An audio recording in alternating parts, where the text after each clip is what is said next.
Assalamualaikum warahmatullahi wabarakatuh. Selamat bertemu kembali di pelajaran farmakognosi bersama Budita. Untuk kali ini kita akan melanjutkan materi minggu kemarin mengenai Simplicia flos atau bunga. Kalau minggu kemarin kita sudah membahas 3 Simplicia, yaitu ada Cartamiflos, Caryophylliflos, dan Gunere fructus et flos. Untuk hari ini kita akan mempelajari tentang Jasminiflos, Messueflos, Pyretriflos, dan Woodfordieflos. Nah, kita langsung saja ke materi yang keempat ya, atau yang selanjutnya ya, yaitu Jasminiflos atau dikenal dengan bunga melati. Kalian tentunya sudah tidak heran lagi dengan bunga yang satu ini karena di pekarangan banyak tumbuh bunga ini. Bunga melati ini memiliki nama tanaman asal yaitu Jasminum samba dan berasal dari keluarga Oleaceae. Nah, bunga melati ini dia mengandung minyak asiri. Karena mengandung minyak asiri sehingga dia bisa diidentifikasi dengan mencium aromanya yang sangat harum. Kemudian ada juga mengandung asam format, asam benzoat, asam asetat, ester metilantranil, ada sesquiterpen alkohol. Itu adalah zat berkhasiat utamanya atau isinya, di mana bunga melati ini digunakan sebagai korigen odoris, kemudian menurunkan panas dan untuk menghentikan ASI. Jadi bagi ibu-ibu hamil, ibu-ibu yang melahirkan ya, yang sudah melahirkan, menyusui, yang sudah tidak ingin menyusui anaknya, maka bisa dihentikan dengan menggunakan bunga melati ini. Untuk pemeriannya, bunga melati ini berbau harum, lemah, dan tidak berasa. Nah, tentunya bagian yang digunakan itu adalah bagian bunganya. Nah, wadahnya tertutup baik. Kurang lebih itu mengenai tentang bunga melati. Kita lanjut ke materi berikutnya, yaitu Messueflos atau biasa disebut dengan bunga nagasari. Bunga nagasari ini memiliki nama tanaman asal Messua vere.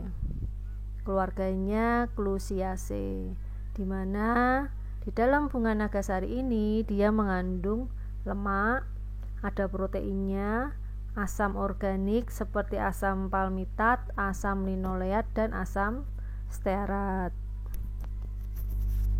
Bunga nagasari ini dapat digunakan sebagai anti diare, kemudian sebagai aromatika ya, menambah aroma, dan sebagai ekspektoran, yaitu mengobati batuk berdahak. Pemeriannya itu dia tidak berbau, rasanya sepat, warna coklat sampai coklat kehitaman. Ini adalah simplicianya ya, bukan bunganya. Kalau bunganya seperti gambar warnanya putih. Kalau simplicianya itu warnanya coklat sampai coklat kehitaman.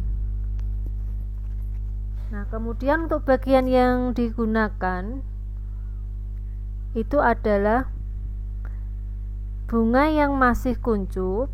Nah, itu dikenal dengan nama sari kurung atau cangkok kurung di perdagangan itu ya. Nama perdagangannya sari kurung dan cangkok kurung. Sedangkan untuk bunga yang sudah mekar itu disebutnya sebagai sari mekar atau cangkok mekar. Sedangkan benang sarinya itu dikenal dengan nama sari murni atau sari naga atau podi sari. Untuk penyimpanan simplicianya dalam wadah tertutup baik. Bunganya bisa dilihat pada gambar di samping. Kemudian yang keenam ya, yaitu Pyrethry floss, atau nama lainnya adalah bunga Pyrethry, atau yang lebih kita kenal dengan nama bunga krisan. Nah, kalau dulu Car Free Day itu selalu ada yang jual bunga krisan di depan pengadilan itu ya, kalian pasti sudah tahu bentuk bunga krisan seperti apa. Nah, bunga krisan ini memiliki nama tanaman asal yaitu Chrysanthemum cinerariefolium, keluarganya Asteraceae. Bunga krisan itu memiliki zat berkhasiat utamanya ada 4 ya. Yang pertama berupa pyretrin 1, yaitu gabungan antara pyretro dan asam monokrisantomat. Yang kedua ada pyretrin 2, gabungan dari pyretrolon dan asam dikrisantomat. Yang ketiga pyretrolon dan sinerin 2. Yang keempat, bunga krisan ini mengandung minyak asiri, di mana minyak asirinya terdapat parafin, pyretrosin dan krisantemin. Untuk kadar pyretrinnya itu dihitung dengan menjumlahkan kadar pyretrin 1 dan kadar pyretrin 2, di mana totalnya itu tidak kurang dari 0,5%.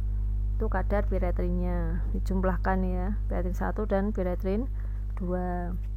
Nah, sedangkan kegunaannya sendiri, bunga krisan itu dapat digunakan sebagai racun serangga.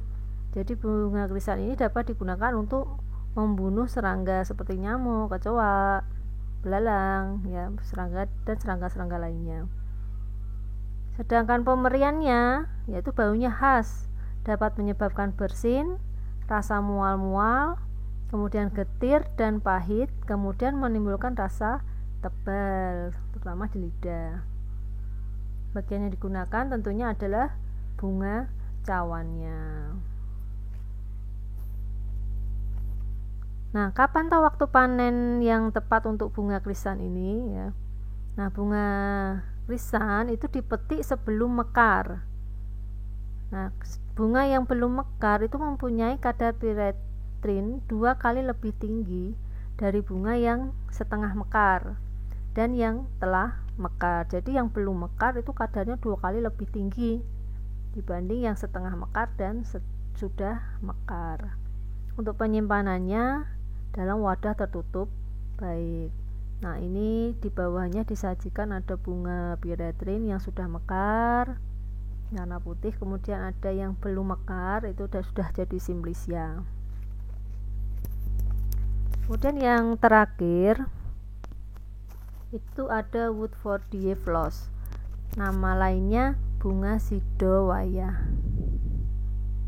Nah, bunga sidowaya ini berasal dari tanaman Woodfordia fruticosa dan Woodfordia floribunda. Keluarganya adalah Citraceae, di mana zat berkhasiat utama dari bunga sidowaya ini itu adalah berupa zat penyamak yaitu tanin. Sedangkan penggunaannya sendiri itu dapat digunakan sebagai astringensia atau pengelat, mengecilkan pori-pori.